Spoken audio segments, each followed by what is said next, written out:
Hello, everyone, and welcome back to the Social Club at the End of the World. In this episode, we're going to build off episode before last called Focusing on Guy McPherson's Latest Predictions. On this episode, we're going to continue that conversation. And we all agreed that a good starting point would be for each of us to give a brief introduction to ourselves and how we got here, and also where we currently stand. So, ladies first, Doctress Newtopia, would you be good enough to kick us off, and then I'll tap everyone else to give an intro. Doctress Newtopia. Well, Doctress Utopia is a pen name. It came from John Lennon and Yoko Ono on their Mind Games album. I took that name because I started studying utopias. And it was during the 60s, and the hippies were sitting on the hill at the university. And I asked my mother, I said, well, what are they doing there? What did they want? And my mother, a very mainstream Southern lady, she said, well, they want utopia. And it was at that point, I was a young woman then. And I decided, well, I want to know where that is. And so then I started studying it. I went to school to study it. I went to the University of Massachusetts at Amherst. I focused on art and utopia. And then other degrees, I studied future studies. And future studies allowed me to design my own curriculum. And so I looked at utopias from a comparative literature point of view. I taught a course on Introduction to Future Studies where I focused on climate change. And this was in the 80s. I've still focused on how we create a global utopia, because I think that that's what has to happen. Looking at how do we form this new civilization type, a type 1 civilization, in which we are all united together to solve our problems, and we transcend nationalism and religious mythology that is not planetary focused. So that's my introduction.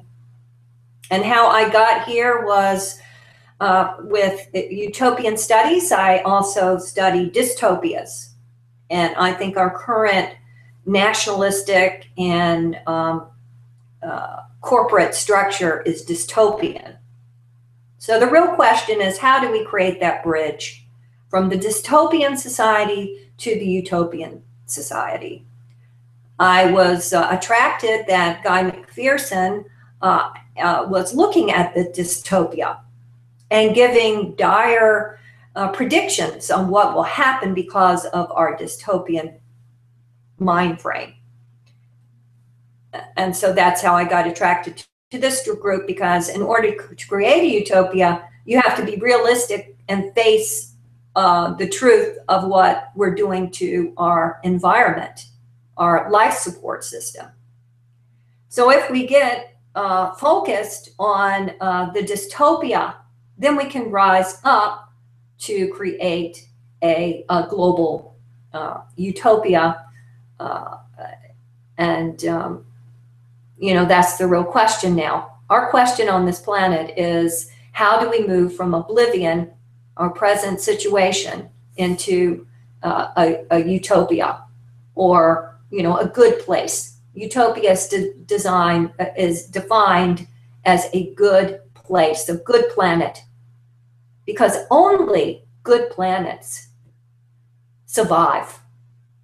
The majority of species go extinct. 99% of species that have ever existed on this planet have gone extinct. And, so how do we become that 1% that doesn't go extinct? So thank you. Thank you, Doctress. Wonderful. Outstanding. I'd like to pass it next to Jason, if you're available. I know Jason's at a conference, so I wanted to get Jason on the record. Go for it, Jason, and welcome. Yep. Hello, everybody. Yeah, I mean, I live in California, Southern California, and that was a good intro, by the way, Dr. Shootopia. I don't know how I'm going to follow that. I went to UC Santa Cruz, and I have always been an environmentalist by heart, and I found that after I had a daughter, I actually became aware of Guy McPherson. And I, my love for my daughter really makes me not want to think that the end of the world is literally, a year or two away. And that may sound kind of silly to some people, but it really kind of lit a fire up under me to really care and want to do something about it. Even if the end result is that it is too late, and nothing can be done, I think it's definitely impossible if no one tries. If people don't come together and try to do something to maybe save the human species, I think at this point we know that we're going to have a climate crisis regardless. It's just will we be able to, keep humanity going? So I just feel like there were some comments on the other posts that we had that were really sort of negative, that we don't know what we're talking about and it's too late. I definitely think it's too late if nobody kind of approaches this, nobody really cares or no one cares to do anything, then we're definitely screwed. I think that it's going to take waking people up. Somebody in one of the comments said, we don't have enough time for revolution. Maybe we could agree with that, but I think it's going to take something like a big project like the Manhattan Project. It's going to take, cutting military expenditures, for instance, which Dan always talks about, and getting them to reinvest that money in creating solutions. It's probably going to take actually getting people like Russia, China, and the United States, who seem to be usually enemies of each other, to try to work together to actually achieve the goals that we would have to, achieve in order to maybe try to stabilize the climate to some degree. Whether that means, I know some people thought it was crazy, but maybe having to put big solar shades up in orbit to reflect a certain percentage of the sun's radiation, so we can maybe cool it that way. But maybe it would be a multiple pronged approach. But that's me in a nutshell. I guess I'm just happy to have found this group of people so we could at least come together and voice our concerns and talk to each other. And even if that's just making each other feel better by at least discussing it and not kind of going almost insane inside of our heads, not being able to speak to people about something. And the majority of people you try to talk to about this, right? Someone mentioned this in the comments. They kind of look at you like you're crazy. Like their eyes are glazed over. They don't have a shit clue what you're talking about, and maybe they think you're nuts. But I'm glad to have this group to come together and sort of talk about these things. That's all for me. Awesome. Thank you, Jason. Thank you. Dan, may I pass the baton to you? Yes. Well, I'm Dan Bader. I have to beg your forgiveness. I'm recovering from the flu, and I have a kind of chronic cough, which may get in the way. If I start to cough, I'm just going to go ahead and mute out, and then I'll get back in. But at this point in time, I'm a retired person. I worked for 23 years in community mental health settings, most recently at the Chicago Department of Public Health. And while I was still working there, I think it was 2015 or perhaps early 2016, I heard Guy McPherson and Dar Jamail give an interview on the Real News Network. And so I'm at work, I'm taking my lunch break, and I'm listening to it, and I heard them say, we're looking at the extinction of the human species very, very soon. And I was stunned. I had no idea that anything like that was even on the table.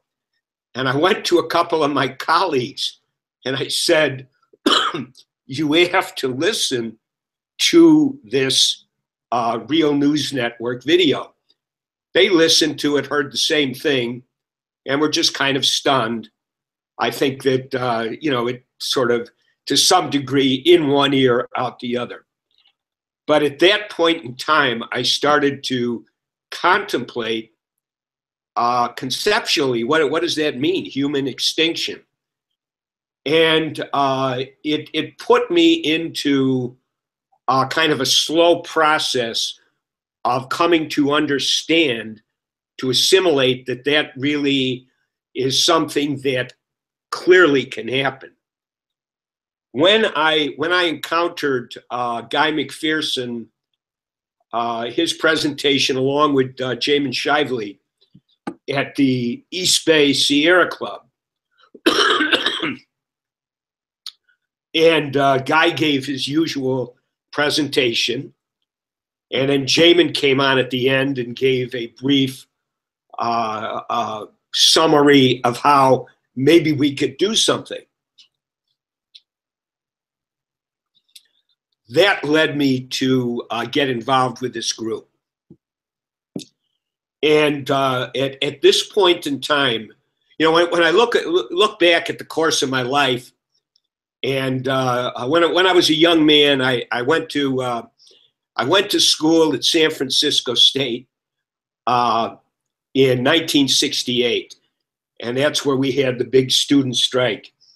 And then I transferred to Berkeley and graduated from Berkeley in 1972. At that time, I was majoring in Oriental languages. And I had been raised with kind of a pretty basic ethical principle.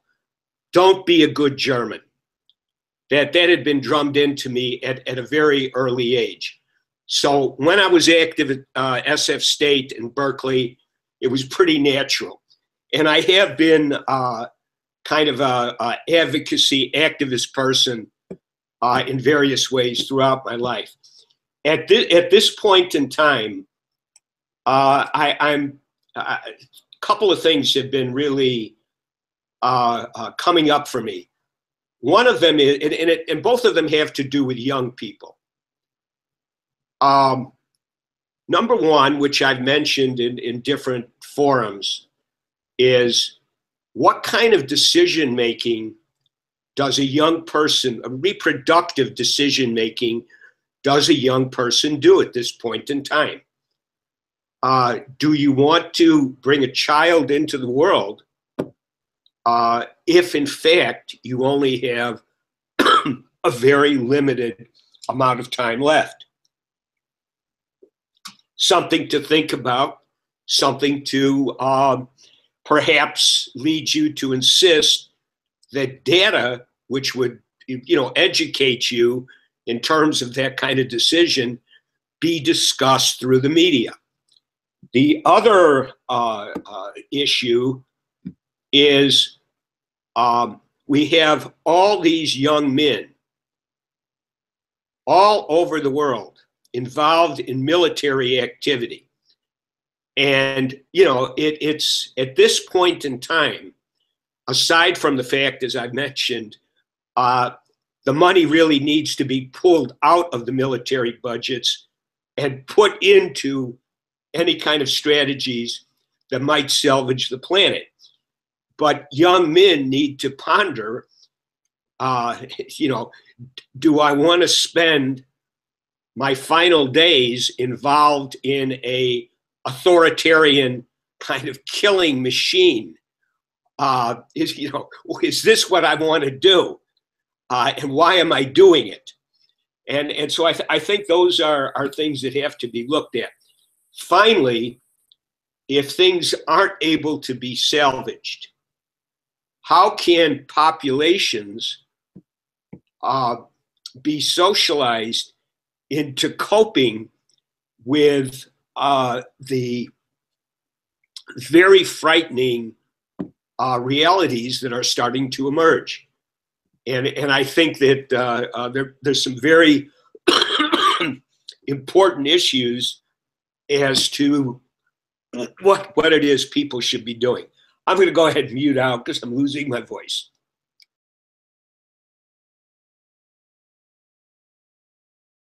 Thank you, Dan. Thank you so much. And at this point, I'll pass it to Michael. Michael, go for it, Michael. Thank you. Yes, and thank you, Dan, and the others. I am also very touched by the concerted effort to bring to the forefront the very serious crises, right? The problems that face us all. Nothing new here. I myself, along with Jamin Shively, am a co-founder of such organizations as radish.org, to bring to the forefront of people's minds the seriousness of the problems and the opportunities.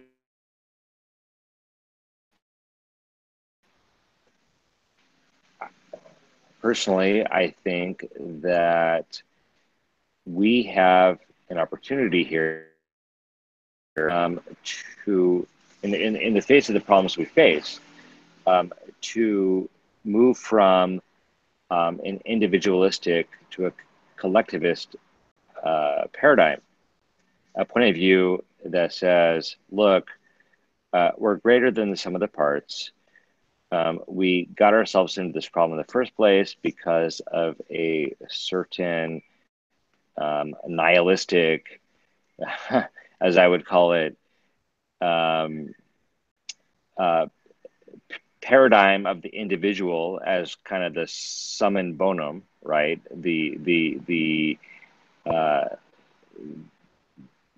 be all and end all of society, to going back to a collectivistic, not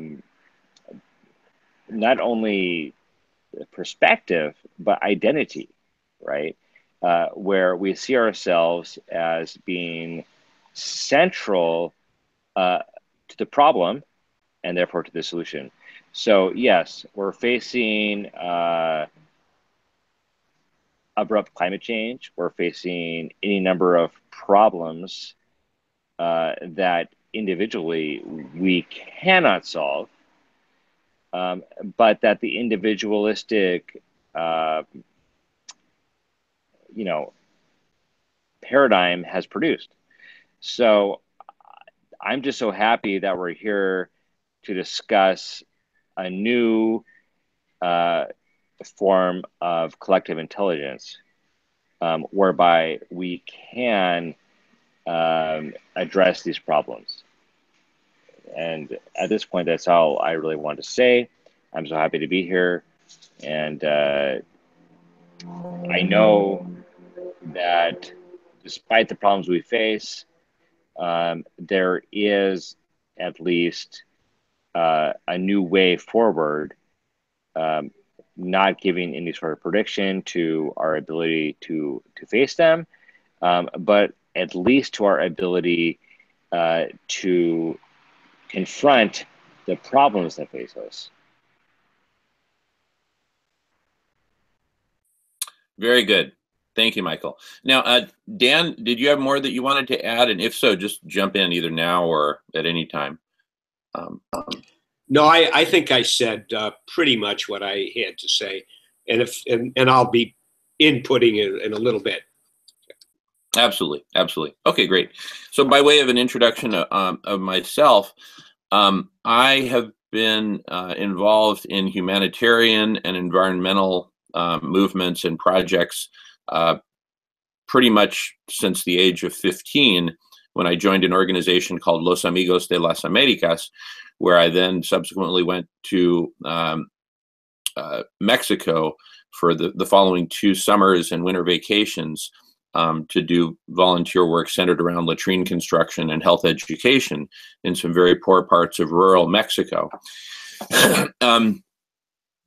And then in college, I studied civil engineering in order to develop more skills and tools for being able to do the kind of work that I love to do, which is helping people. And in the process, I learned about climate change and about roughly where we were headed. I graduated college in 1992, which was also the year I think that there was the first big Earth conference down in Rio de Janeiro.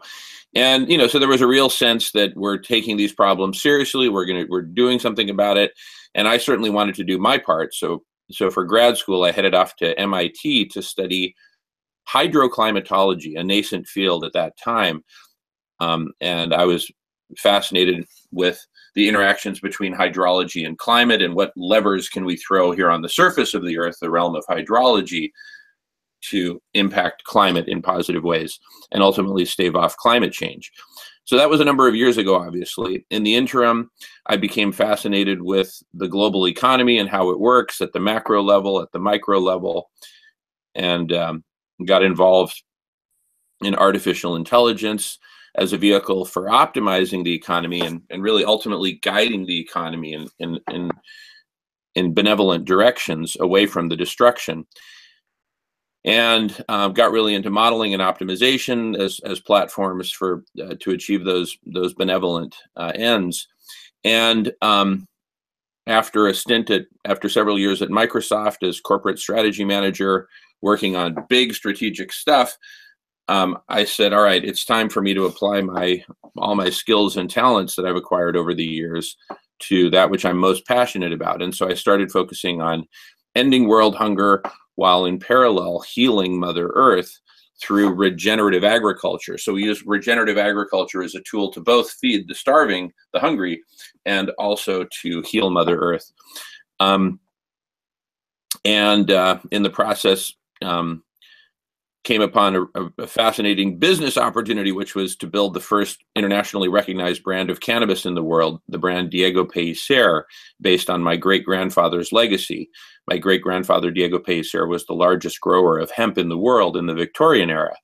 So I built a brand of cannabis, and from the get-go committed 100% of my share of profits from that enterprise to ending world hunger through regenerative agriculture, and hoping to kind of start a movement and inspire others in the same direction.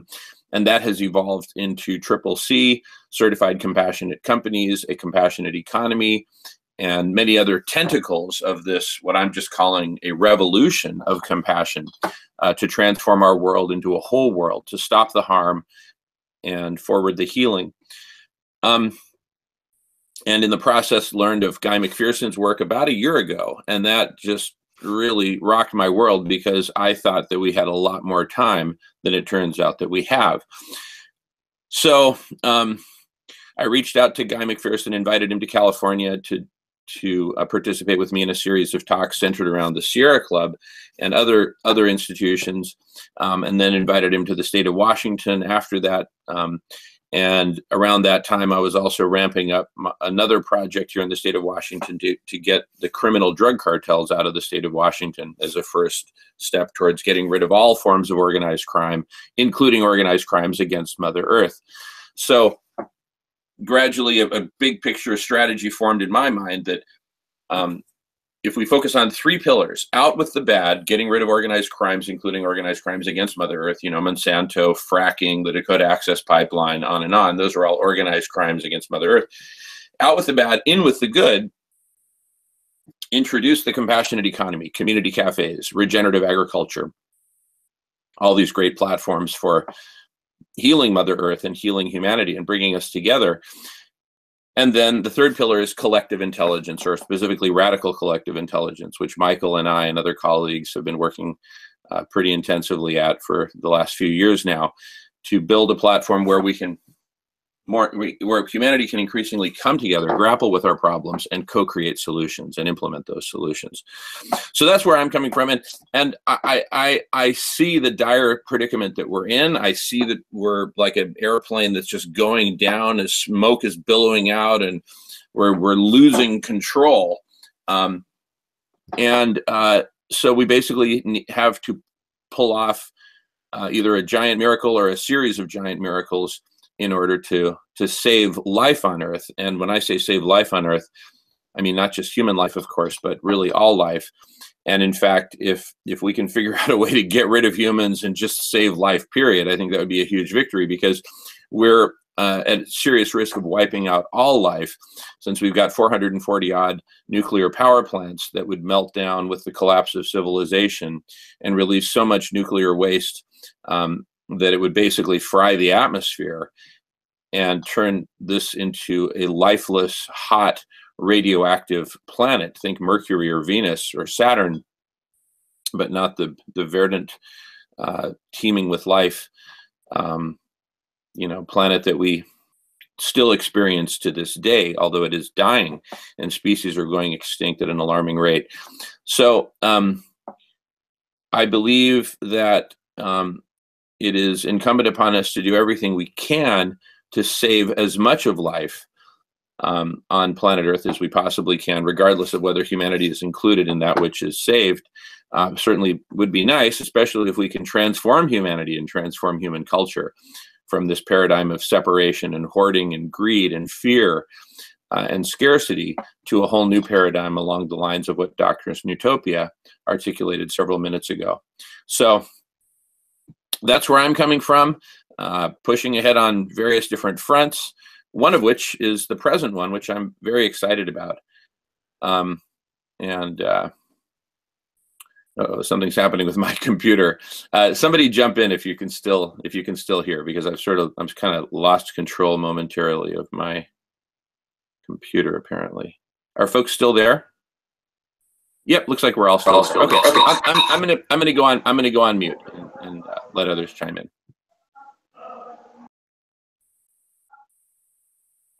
One issue that I didn't mention, and I think it's connected to many things. It appears that in the United States, for sure, the news media will not discuss the really important issues. And instead, we're given, which is traditional, kind of these political, sociological type conflicts. And what that does, and I think that at this point in time, it's much more extreme than I've ever seen it before.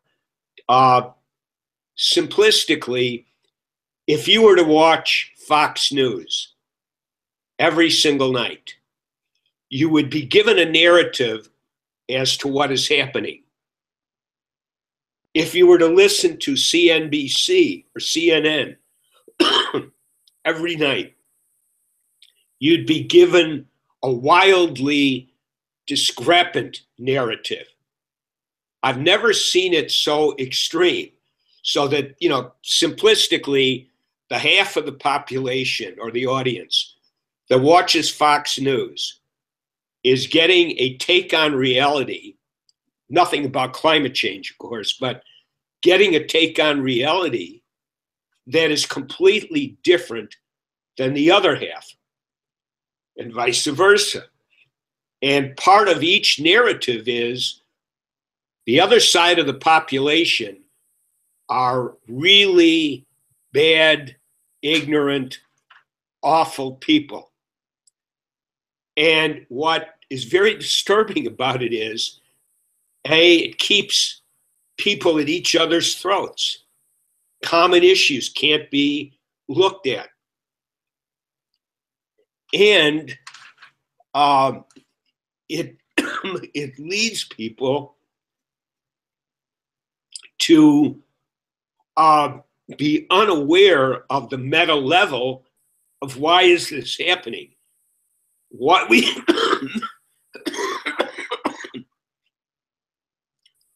can't we discuss that as a phenomenon?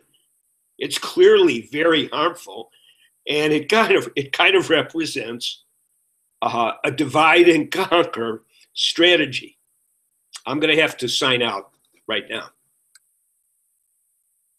Thank you, Dan. Thank you. I think you meant that you're going to mute right now. I don't think you're signing off. Okay, gotcha. Yeah, it is. One of the big tragedies compounding, I'll just say the tragedy of the destruction that we're doing to our planet and therefore to each other, is that we as a species are not really talking about this. I mean, here we are way out on the fringe, talking with Guy McPherson. We've done a couple dozen videos with Guy McPherson directly, excuse me, on the Guy Fawkes and Jamin show, among other venues. But we remain very much on the fringe, right? Fortunately, there are some tens of thousands of people who are following Guy McPherson and others who are sounding the alarms. But for the most part, we're way out on the fringe. So that's a problem, really compounding a problem. And then, so you have everyone from the climate change deniers all the way to the Guy McPherson, and I'll just say converts, for lack of a better word, converts to the reality that we're in really dangerous waters here. And then you've got folks somewhere in the middle, like the Al Gore camp, who basically, are optimistic and saying, hey, solar panels are really increasing and, we're making all these changes, electric vehicles. And so, let's just, stay the course, 1,000 points of light. And, we can do this. And of course, part of me is saying, yeah, great. I'm really glad that there's this whole, Al Gore contingency that's doing these positive things. But another part of me just wants to put my head in my hand and say, oh my goodness, Al, you don't get it. You don't get the urgency, or you're not willing to acknowledge it. I mean, in the latest film, he didn't even talk about methane at all. So, we've got this broad spectrum everywhere from, climate deniers in the Bible Belt that no matter how many hurricanes wipe them out, they're still believing it's a hoax. I don't know how they maintain that. All the way to the Guy McPherson crowd, for lack of a better word. I'm part of the Guy McPherson crowd because I believe, I have a lot of faith in his analysis. Makes a lot of sense to me. And then all the shades of gray in between. So really, we need to get on the same page, and that's largely what inspired us to create the Social Club at the End of the World, to give it sort of a more social and in some ways lighter take. I'm going to go on mute just so other people can chime in. I would like to say that I look at CNN. They have reports about what's happening to Greenland. They do reporting on the climate crisis. So it's in the mainstream. It's definitely in the mainstream. And the perspective that we might not even live is in the mainstream. How people deal with it is a difficult problem, because what's not in the mainstream is a utopian solution. How do we get out of this? How do we rearrange? How to repattern the world? So that's not in the mainstream. The dystopia is in the mainstream, but not the utopia. And Dan, you mentioned that, you had this, you were listening to the report on the radio with Dar Jamel and a Guy McPherson, and that kind of woke you up to this, that all of a sudden the human race could be extinct. And that brings me to the year 1945. 1945, our world went through major change because we now could blow the world up after the atomic bombs. And what happens to that? That's what really woke me up when I started studying the nuclear arms race when I was 21 and realized that we're in the state that we could annihilate each other and the whole planet and everything else. So that somehow that nuclear issue just goes back into our unconsciousness, people cannot deal with it. We cannot deal with the possibility that we can blow each other up. So and yoga, what is known is that in order to be able to deal with a crisis like this, you have to bring it out of the unconsciousness and into the consciousness. And I think that's where we are now, is that it's in the consciousness to some degree, but how to move into that invisible, imaginative realm when we can work our way out of it is not in the mainstream. Perhaps you might get a article here and there about a plan of how to architecturally move us out of that, or the solar power, but we need a comprehensive plan. And then, you know, it needs to be worked on.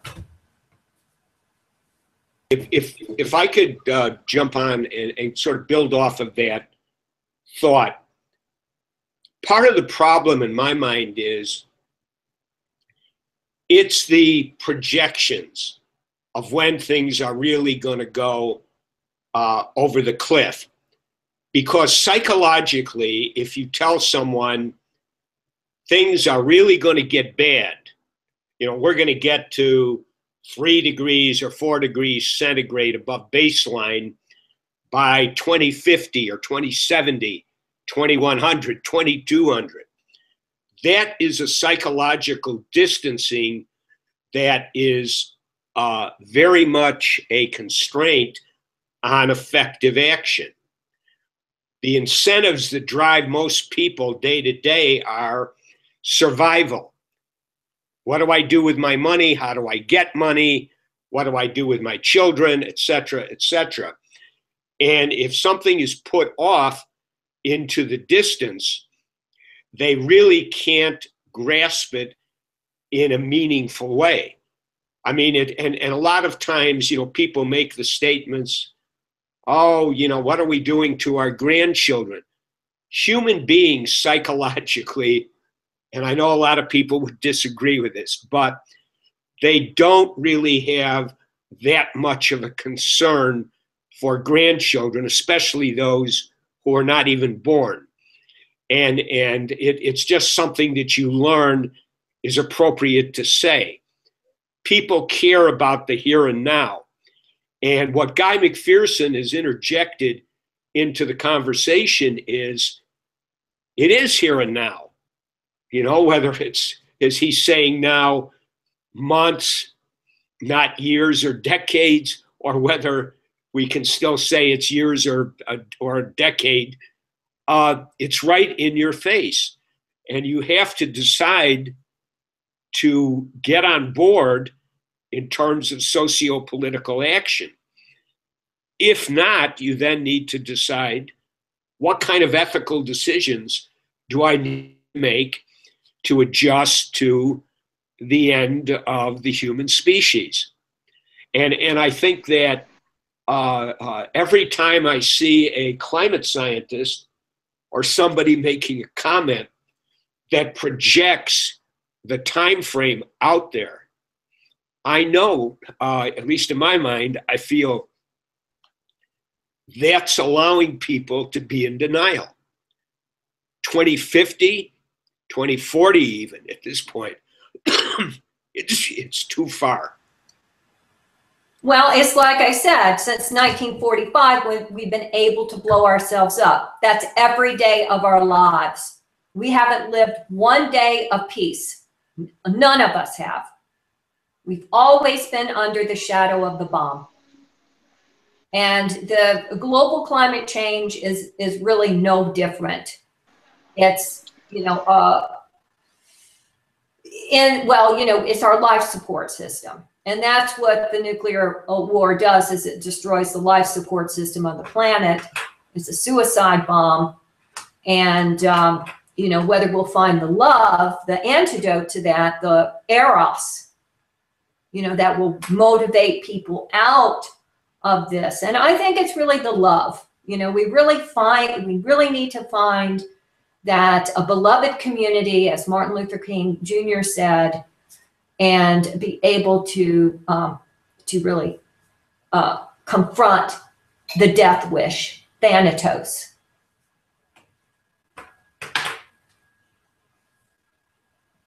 So there's kind of a few things I think were touched on, sort of like the spectrum of opinion that people are having. And I kind of think of that as almost like an argument or a misunderstanding between everybody on what that time span is, right? I think some of the people who are commenting and saying it's hopeless, there's nothing to be done for them, because if we look at history, it kind of maybe does look a little hopeless to turn everything around, have a love revolution, and, you know, have all the militaries of the world maybe work together to, and the people of the world work together for once to actually save planet Earth. A little far-fetched. I can understand that. You know, I mean, the news media is probably definitely a big problem with that. I think that if we could really find a way to get it out, and I don't know if this came from the comments or whatnot, but, you know, maybe it needs to take some activists really like taking control of a news media place and getting the message onto like real televisions throughout the world somehow. That, you know, planet Earth may have 10 years before the climate totally takes a shit, and, you know, it's basically famine and starvation and dehydration for all of us.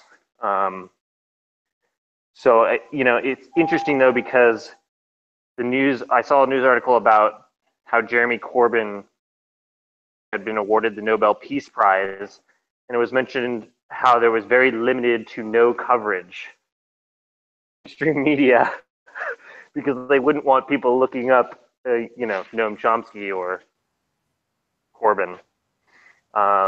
It wasn't the Nobel Peace Prize, it was another prize. The Nobel Peace Prize went to an anti-nuclear group.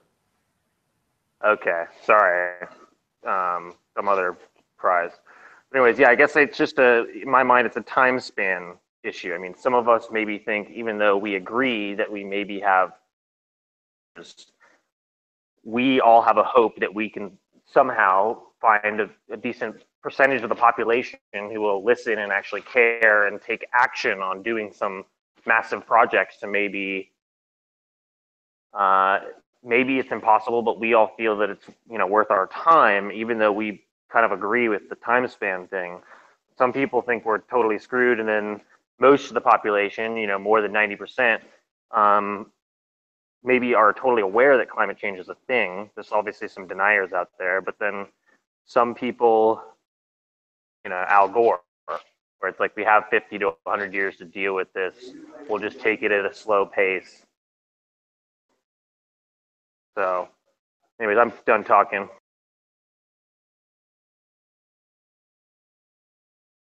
You know, I think in my mind, part of the reason that more people are not waking up to the reality of just how dire our current predicament is because a solution has not been presented along with the problem. So in my mind, I kind of imagine, you know, people's minds open up a bit as they contemplate the abyss. And if they don't see a solution, maybe their reaction is just to close the mind to that, not think about it, and, you know, get back to something that they can live with, like their job, their family, their hobbies, sports, mainstream media, whatever, and just kind of pretend that that's not there, because if they don't feel like there's any solution at all, there's nothing they can do about it, why even think about it? It's like contemplating my own death, right? You know, regardless of climate change, right? My death is going to happen. You know, I can sit here and fret about it, or I can just kind of get on with living. And so I think that's somewhat of perhaps a natural human reaction to these kind of big predicaments that we don't really see that there's anything to do about. And so I think that a crucial part of getting the message out about our dire predicament is that there are at least possible solutions, at least conceivable solutions, whether they're possible or not. At least we can conceive of them.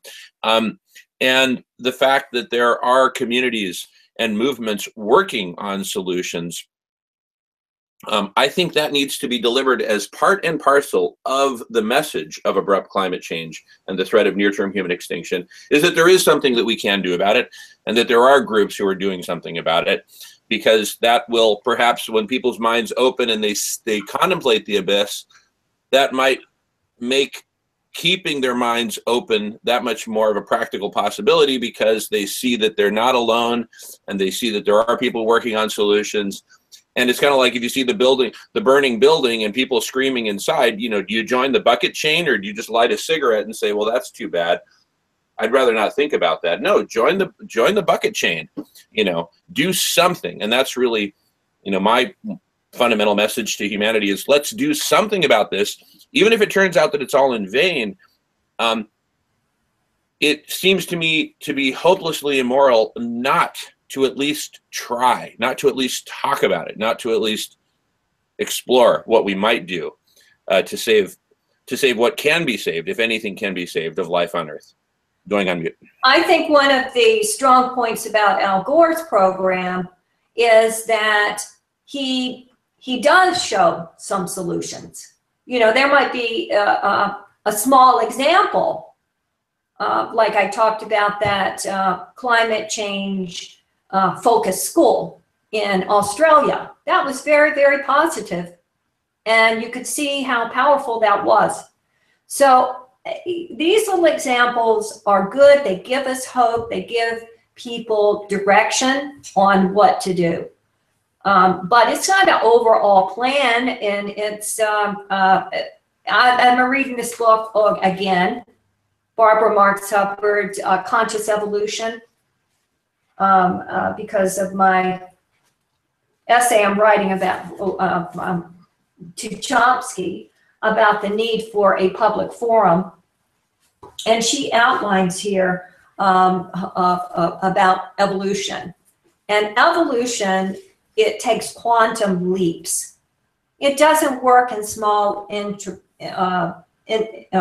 little steps. It makes a big leap to a different kind of system. I think many people can do it. That's exactly what we need: a new global infrastructure, a new global economy. That's why people are getting excited about Bitcoin. That could actually turn out to be something that eliminates the need for banks and corporations and these kind of things. So, and that's pretty much a quantum leap. And there are other ideas that are quantum leaps, and how to bring all of these different disciplines and fields together so that a comprehensive plan is created. To me, that's what we need now. And Barbara Marx Hubbard in this book outlines a possible way to do that. Wow, very profound. Wow. Michael, go ahead, Michael. Mm-hmm. Yeah, I think that's exactly the segue we need to talk about, a new level of thinking that we so often quote Einstein as saying,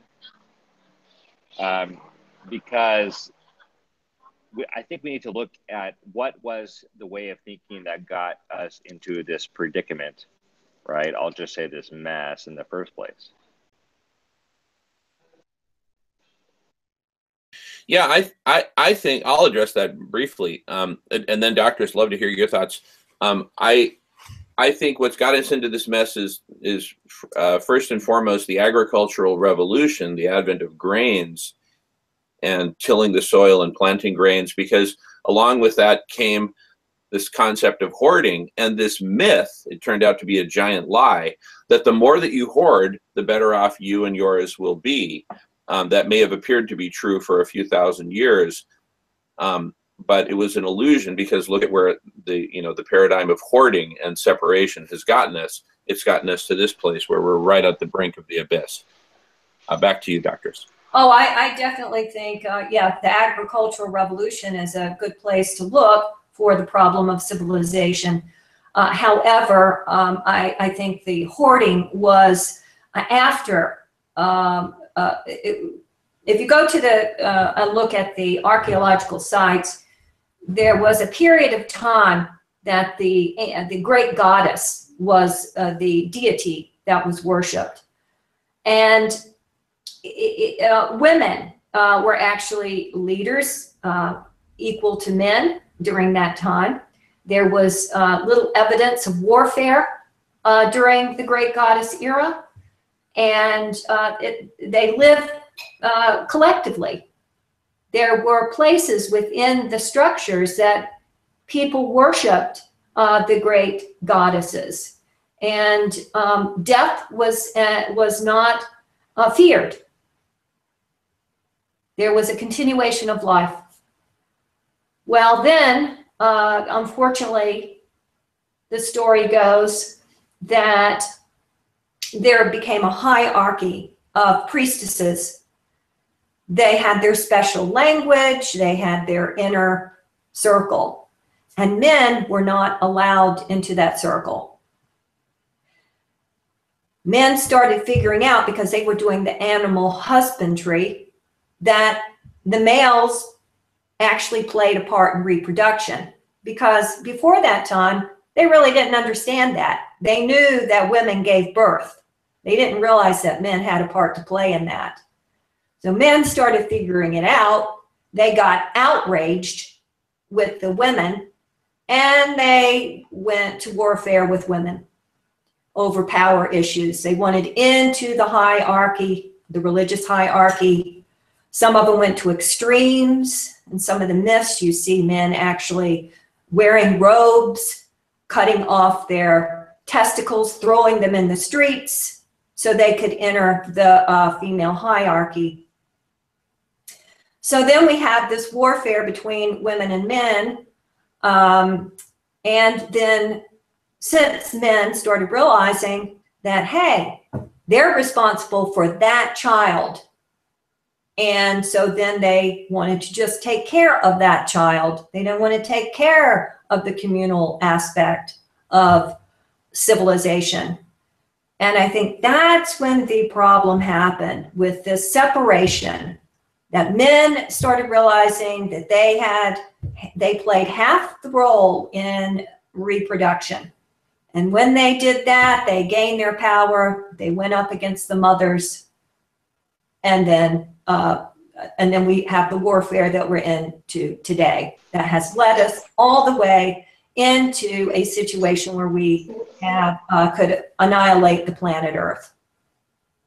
If I could again, kind of jump in, I think that one of the big problems today, which has its roots in the past, is the dominance of tribal religions, most of whom are fundamentalists to a certain degree. The problem there is that you have these, the big religions, Judaism, Christianity, Islam, Hinduism, and I guess you could Buddhism, which is a little different. But each of these religions has a different concept of God. They have a somewhat different concept of an afterlife.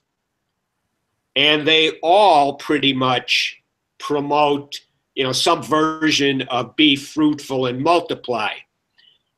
And they tend to dominate countries, not so much directly, because we don't have too many theocracies right now, but indirectly. They're very influential. And this is another thing that is very obvious. Everybody kind of knows it, but it's not discussed. And so you have this kind of a dynamic setup where if you believe in an afterlife, you actually believe that when you die, if you have remained loyal to your religious tribe and followed enough of the, rules and regulations, you get to go to some kind of heaven. And if you don't, you may have to go to some place that is a dystopia after life.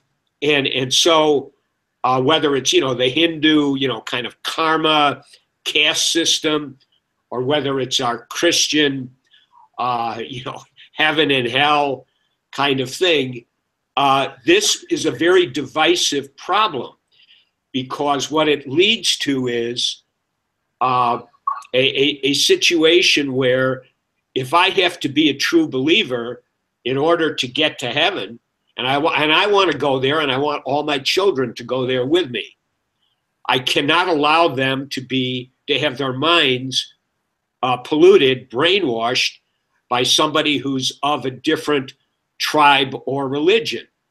And it's such a problem. And when people talk about, we have population overshoot, Paul Ehrlich says the Earth could probably carry 1.5 billion. Some others would say even less, and we're at 7.5 billion, going on to 10 billion. It's glaring that we need to use the very effective birth control technologies that are available, unless you want to have people go to war and have these die-offs. That, in a way, is connected to climate change, because the fact is we have a limited amount of resources available, and we have so many people who now aspire to an industrial way of life, which we know is not really feasible at this point anymore. So I just think that we need to talk about things that everybody is aware of on some level. It's a meta level discussion. Let's talk about how absurd it is that here in the United States, we have to have this, Trump, Hillary, this endless kind of political, these narratives which are completely different and have the population divided. And likewise with the religions, at some point, it needs to be looked at that these religions have to have a way of reconciling with one another in a way that is rational. Because the way it is right now, it just simply feeds into, you have the Hindus against the Muslims in Pakistan and India. You have everything going on in the Middle East. You have in Korea, you have the kind of religious tribal North Korean Jimcha, I think it's called, religion.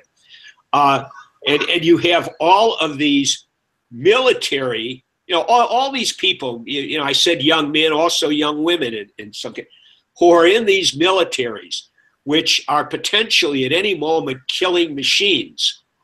And is that where they should really be?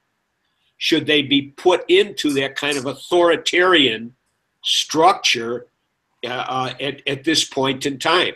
And if we don't have discussions about these things, there's so many constraints. And maybe we have run out of time, but if we do still have time, where we could do something, pull trillions, tens of trillions of dollars out of these crazy military budgets, maybe we could do something. And if we can't do something, let's find ways to adapt to the demise that otherwise is going to come in a humane way. We don't need to have everybody go down with final days warfare, cannibalism, etc. As we say here, Mad Max, Soylent Green type of stuff. I'm gonna mute out. Yeah, the Colonel. Go ahead, Mike. No, Dr. S, go ahead, please. Go ahead. I was just going to say that the kernel of religions is some kind of utopian thought. That's what gives us the inspiration, that what brings us together in a unified way. It seems like to me, and this is what I wrote about in my dissertation, Gaia, the Planetary Religion, a Sacred Marriage of Art and Science, is that we're looking for this metaphor of planetary reproduction. How do we build the structures that allow the human race to live on indefinitely and to explore the cosmos in peace? Looking at the Earth from outer space, my friend Barry has written a book on this. That was in, I think, in 1967, was that first image that we saw. It was called Earthrise. From the moon, you see the Earth. And that created this awe-inspiring moment that we finally get to reflect on ourselves as a whole system, as this biosphere, as all of these ecosystems working together to create these gases that we breathe. And that awe-inspiring moment should have, at that point, brought the world together in a new way, you know, in this unified way, that we can no longer have these walls up, that we can no longer even contemplate nuclear war, because if you drop a bomb on one part of the world, that radiation goes to another part of the world. We're that unified. It did not happen, that we could not accept the image of this whole system. Somehow the references of it, when we saw that image, we could not connect to the profundity of this new reality. And ever since that time, 1967, when we saw that image, or whatever date it was in the 60s, we have been struggling. And it's going back to remembering who we really are, And that is what at least I am doing now, is uncovering the veil and working on a utopian level to create that unity.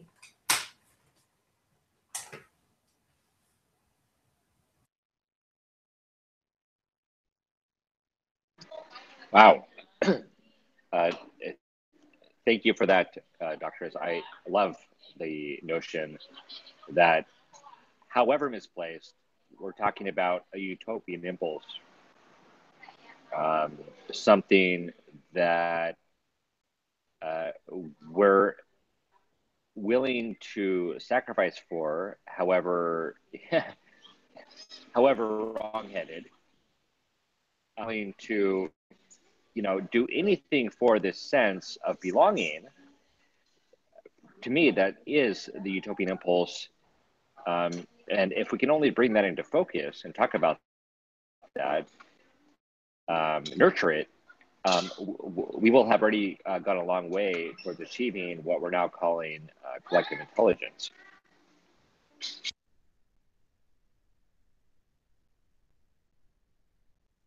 You know, what kind of starts to jump out at me as I hear y'all talking about, the different religions of the world, the tribalism that keeps us separate, is that, and now this relatively young view of the world as a whole, and that all of us share the same spaceship,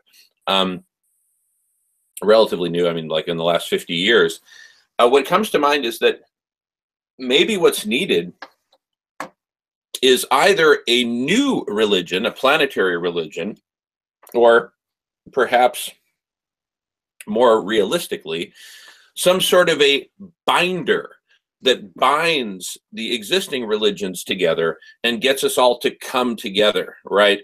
Not to forget about our past and where we came from as a tribe, as a people, our old religions and books and all that, not to throw all that away, but to say, hey, how do we get the different religions and peoples of the world to come together so that we recognize, yes, we do have differences, and yes, we're going to maintain our, our cultural identities and whatnot, but at the same time, we're going to come together, sort of a United Nations of sorts that's focused not on healing and ameliorating political differences between nations, which is what the United Nations focuses on, but sort of a whole new concept of a united planet that recognizes our differences, but says, look, we really need to come together to grapple with this collective crisis. So I'll go on mute, having planted that seed. As you were saying that, Jamin, I was sort of thinking along the same lines. It seems like the question was sort of asked, like, when did it start, or what was the reasons? How did we get here? And I think you sort of said it. It started way back at the agricultural revolution and this idea of hoarding, sort of greed, and then I believe, Dr. Shootopia sort of believes there's sort of like a patriarchy thing going on there. There's too much male energy. There's no love or unity. And then Dan sort of went through how it's a theology type thing. All these religions are sort of the problem. Maybe that's what you were saying, sort of, right? Yeah, okay. This sort of tribalism mindset. But I really like the beautiful way you just talked about that, Jamin, sort of a way to bind the current religions. I think if we were to be successful, we can't go around all of a sudden bashing all the religions and saying you need to all quit your fucking religions because they're killing the planet. I think that's going to just be perceived very terribly. I think, having some sort of other organization, something that can be added on top, this just general idea that this is Mother Earth, even if, God had to create Mother Earth for us to live here. So, this is a creation of God, and maybe we aren't treating it properly, and we need to collectively come together to, and just get that sort of collectivism going on of getting people in the world to start acting as a unit. And you said that's sort of a new way of thought, a new sort of paradigm. And I think the Guy McPherson type people just feel like they don't see it happening. And since they haven't seen it happen yet, they don't think it's going to happen. And so they think we're screwed, because if we don't have a massive change, and we have people starting to think about the greater whole, and think about future generations, like making sacrifices today to save the planet for future generations, then we can't really get anywhere. And so I guess I think in Daniel Pinchbeck's book, How Soon Is Now, he sort of talks about how we'll have to use existing systems like like maybe repurpose corporations and their structures and get, but this all takes convincing people, obviously, but, have something complement religion and just sort of, if we could go, the Pope sort of talks about climate change. If somebody could get the Pope to get all Christians on board with each other, maybe, that would be a great pool of people who maybe could volunteer for the organizations that are actually trying to implement the solutions that we have talked about. And anyways, I'll go on mute now and just let someone pick up there, but I just thought,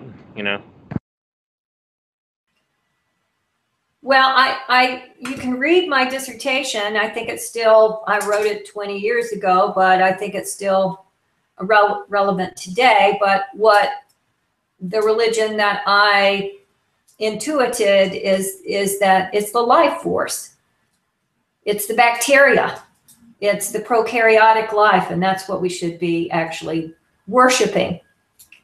And anyway, it's at lovolution.net, LOVOLUTION.net. And it's called Gaia, the Planetary Religion, a Sacred Marriage of Art and Science. And it's a theory of architecture. Moving from the patriarchal civilization to a partnership civilization where women and men are equal creators. At least that's would be a good thing to try. So anyway, I'm going to say goodbye for now. and I wish you the best in your conversation. So thank you very much, gentlemen. I will say goodbye now. Thank you, Dr. S. We look forward to seeing you next time. Thank you so much.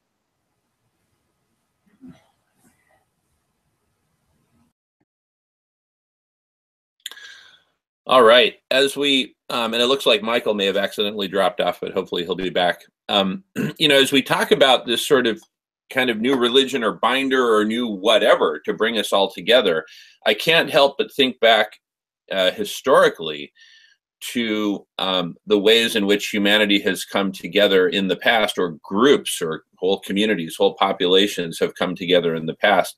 And I can't help but recall, looking back in history, that war is one of the ways that unites people. Not that I'm, a warmonger or anything like that, but having really grappled with the challenges of getting people to wake up to climate change, that was partly what inspired me to develop this strategy that I just put on the screen right now, which I talked about at some length on our 2 weeks ago hangout, focusing on Guy McPherson's latest predictions. So I won't recap all that now, but simply to point out that this off-ramp to the highway to hell that I've proposed, while it's not at all about violence, it certainly has the characteristic that we start off with this sort of enemy tribe as our focus, that we need to get rid of criminal drug cartels, and then the expanded enemy tribe of all forms of organized crime. And then the key inflection point is including organized crimes against Mother Earth. So it is, if not warlike, it is crusade-like. It is a planetary movement that we're seeking to stoke with this specific strategy. And so I just wanted to call that out, not to say that, hey, we need to have enemies and we need to go after those enemies and that's the only way that's going to unite us. No. But it is one way. And so let's think of what are the actual practical vectors that can get us moving in the direction of unifying as one world, one people, one humanity, one planet. How do we actually do that, right? Sounding the alarms, putting out the message about abrupt climate change, that's one way. But again, that doesn't really seem to unite us. If anything, well, not if anything, but it's created a lot of divisiveness. So we need something that will unite us. And so I just wanted to put that out there as a meme that, yes, all these talks about a new religion, a new planetary, whatever, uniting humanity are all very well. And let's not forget that we need to find a way to get there from here, right? How do we do that? I'll just put that out there. Going on mute. Yeah, I would just say, and I'm going to have to leave myself. I think the divisiveness is something that can be discussed. Why do we have the divisiveness? What is it that creates it? And again, I go to the idea of a meta level. Right now, we seem unable as a society to discuss things on a meta level. And that would be okay if business was going to be continuing as usual, or you had until 2100 to figure things out somehow or let them work out. It doesn't appear we have that kind of time. And therefore, to forego discussions which don't normally take place. Like, why do we have to be divided by religions? Why do we have to have all of these militaries getting ready to go to war over resources, which are in short supply? But is that the way that we really want to go out? And if we can't talk about these things, then these things just kind of roll along. And in the United States, the last thing I'm going to say, when I was young, and again, coming up through the 60s and into the 70s, we didn't have this level of authoritarian kind of culture. Whether it's in the workplace is unbelievably authoritarian. It's almost approaches in some ways the military. And when people are indoctrinated into an authoritarian kind of culture, it's very hard for them to think for themselves. As a matter of fact, that's what you're not supposed to do. And you're not supposed to learn certain things. So I would just say we need to have discussions that we normally, they don't come up. I myself, even if we only have, as Guy McPherson said, months, years, whatever, I do want to keep fighting. I do want to go down fighting. I mean, that's just the way I feel, and trying to make a contribution. So anyway, I'm going to have surgery tomorrow on my shoulder. I expect to see everybody next week, arm in a sling, ready to go. So take care, everybody. I'm going to sign out. Thank you so much. Yeah. Good luck with your surgery tomorrow and defeating the rest of your flu.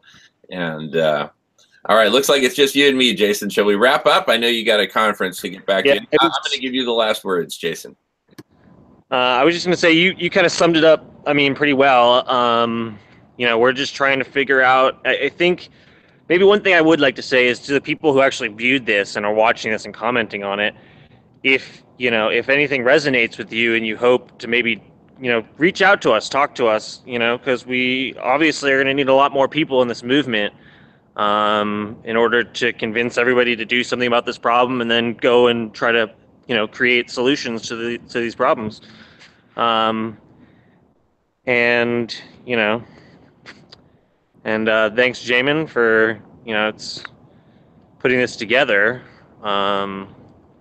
And I just think we maybe can keep going. Maybe we can build some steam behind us. And I think we all sort of have our different ideas and solutions. And it's good for us to kind of come together and talk about those and try to figure out what direction we should try to go collectively. And if we can convince the world to join a collective movement to save planet Earth and save the biosphere of this that provides life, or that allows life to live here on planet Earth. And even if you feel like it's hopeless, I would say that, like Dan said, if you're the type of person who'd rather go down fighting, even if, we can't, then, you put your money where your mouth is, I guess.